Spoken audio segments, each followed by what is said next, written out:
Have you ever looked at the global headlines and just felt like none of it makes sense? Well, today we're going to try and make it make sense, but through a pretty unique lens: board games. We're diving into a framework that uses the raw, unfiltered logic of games to explain the high-stakes contest for global power. It's a fascinating way to look at things. So let's just jump right in with a puzzle. What on earth could possibly connect Venezuela, Greenland, and Iran? I mean, on the surface, they seem totally random, right?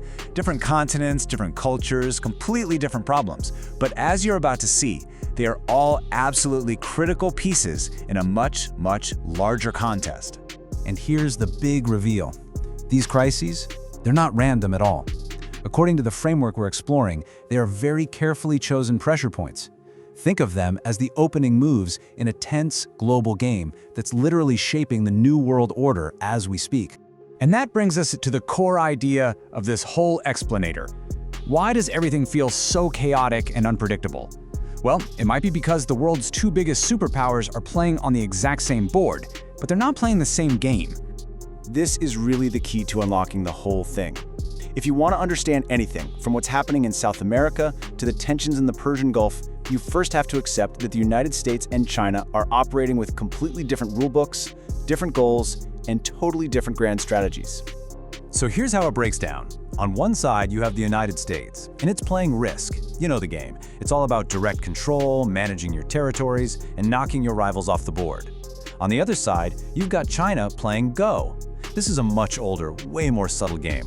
It's not about confrontation. It's about influence, encirclement, and winning by having the best position long before the game is even over. Okay, let's dig into the Risk player. The logic is simple and direct. Control territory, especially your home turf. Your goal is to defend your hemisphere, enforce your dominance, and if a rival piece gets too close or too powerful, you take it off the board before it becomes a real threat. It's aggressive, it's clear, it's Risk. Now, the Go player strategy is basically the complete opposite. You don't go looking for big, decisive battles. No, instead you patiently place your stones, your economic deals, your infrastructure projects, your political influence all around your opponent. You build these vast networks, you shape the board, and you aim to win by making your opponent's position just fall apart on its own. The victory is secured long before any shots are fired. All right, let's see how this actually plays out in the real world. Our first case study, Venezuela. This is a classic conflict happening in what the US has for over a century considered its own backyard. And the source material we're looking at is brutally direct on this point. It says, forget all the public reasons you've heard. At its core, the geopolitical fight over Venezuela boils down to just two things: China's growing influence and Venezuela's massive oil reserves. And this is a perfect example of China playing Go. They didn't send an army, they sent money. We're talking over $100 billion in loans. And what did they get in return?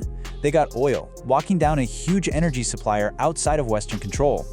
But more importantly, they strategically placed a powerful economic stone deep inside America's traditional sphere of influence.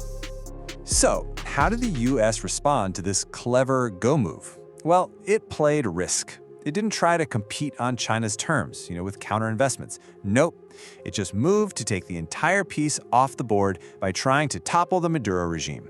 The goal wasn't to play better, it was to make the square completely unplayable for China, making all their deals collapse and sending a crystal-clear message: this hemisphere is ours.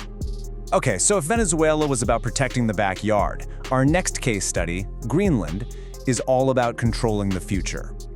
This is a fight for a piece of the board that is becoming more strategically important with every passing year. You see, as the Arctic ice melts, Greenland is changing from a remote wasteland into a strategic gateway. It's opening up new, faster shipping lanes, and it's sitting on a literal treasure trove of rare earth minerals, the stuff you absolutely need to build everything from your smartphone to next-generation missile systems. So, from a Go perspective, Greenland is what you'd call a corner, an easy, low-cost place to establish a solid position that can grow in influence over time. China's goal isn't to put a military base there, it's to place an economic stone now so it can anchor itself in the future Arctic economy. It's a classic long-term play for positional advantage. And what was the American response? Pure, unadulterated Risk. They didn't wait around. Washington moved fast to block Chinese investments in things like mines and airports. They worked to keep China out of any groups making decisions about the Arctic. The strategy is obvious. Lock down the square and deny your opponent any foothold before that position can ever become powerful. Okay, this brings us to our final and, you could argue, most critical case study: Iran.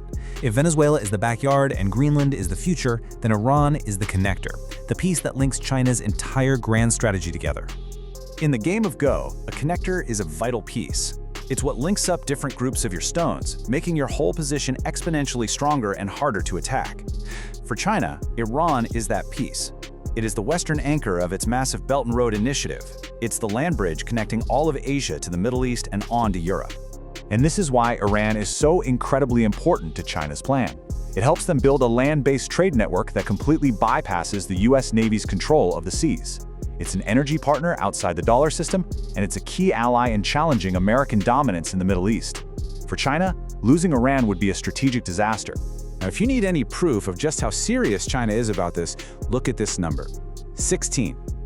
In a single 56-hour period, China flew 16 military cargo planes to Iran. This was reportedly the largest single military aid transfer in its history. That's not just a gesture, that's a statement. It's China signaling that it will not let its critical connector piece be taken off the board. And suddenly, the US strategy makes perfect, brutal sense. The constant threat of war, the sanctions, it's not about conquering Iran for its territory. It's about breaking that connection. It's a classic risk move. If you can take out your opponent's key connecting piece, their entire structure becomes vulnerable. If Iran falls, China's whole westward strategy could fall with it. So, let's zoom out one last time. What does all this Venezuela, Greenland, Iran tell us about the bigger picture? It tells us we're living through the turbulent and often violent birth of a new world order. What we're witnessing, at the end of the day, is a fundamental clash of systems. The United States is desperately trying to preserve the unipolar world it built after the Cold War, a system based on military supremacy and control of global finance. And China is methodically trying to build an alternative, a multipolar world, held together not by force, but by trade, infrastructure, and economic networks. And this brings us to the cold, hard truth at the heart of this analysis. History is pretty clear on this. These massive global shifts aren't peaceful. They don't happen because someone comes up with a better idea or a new philosophy. They happen when the old power structure is challenged, confronted, and ultimately broken. And that leaves us with the final, deeply unsettling question. All these conflicts we've looked at are just the opening moves. The real question is whether this new global game board will ultimately be won through the subtle game of influence or the brutal game of force. Subscribe for more.